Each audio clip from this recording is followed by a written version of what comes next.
राजस्थान में अब अगले साल होंगे निकाय चुनाव। 309 नगरीय निकायों में एक साथ चुनाव कराने की तैयारी। जनवरी और फरवरी 2026 तक हो सकते हैं निकाय चुनाव। ओबीसी रिपोर्ट के बाद निकलेगी नई आरक्षण लॉटरी। राजस्थान में इस साल नगर निकाय चुनाव नहीं होंगे।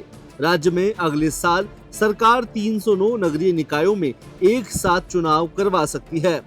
वर्तमान में अधिकांश निकायों का कार्यकाल पूरा हो चुका है और उन पर प्रशासक नियुक्त किए जा चुके हैं। वहीं अगले साल फरवरी तक 141 नगरीय निकायों का कार्यकाल और पूरा हो जाएगा।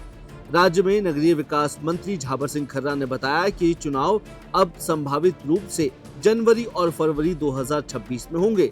उन्होंने कहा कि ओबीसी आयोग की रिपोर्ट आने के बाद ही नए आरक्षण की लॉटरी निकाली जाएगी।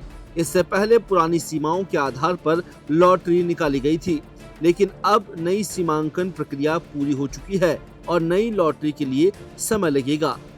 मंत्री खर्रा ने बताया कि इस बार मेयर और चेयरमैन का चुनाव सीधे जनता द्वारा नहीं बल्कि पार्षदों के वोट से होगा। उनका कहना है कि प्रत्यक्ष चुनाव प्रणाली के दौरान मेयर और बोर्ड अलग अलग पार्टियों के होने से विकास कार्य बाधित होते हैं और प्रशासनिक कामकाज प्रभावित होता है।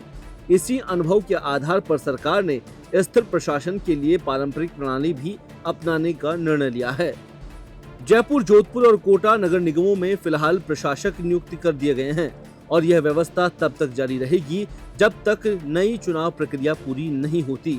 मंत्री ने ये भी बताया कि कांग्रेस सरकार के समय 2 निगम बनाए गए थे और निर्णय केवल राजनीतिक कारणों से लिया गया था। झाबर सिंह खर्रा ने स्पष्ट किया कि 2009 के प्रत्यक्ष चुनाव प्रणाली के अनुभव से सबक लिया है। उस समय मेयर एक पार्टी का और दूसरा बोर्ड का पार्टी का था, जिसमें 5 साल तक खींचतान और कामकाज के टकराव की स्थिति बनी थी।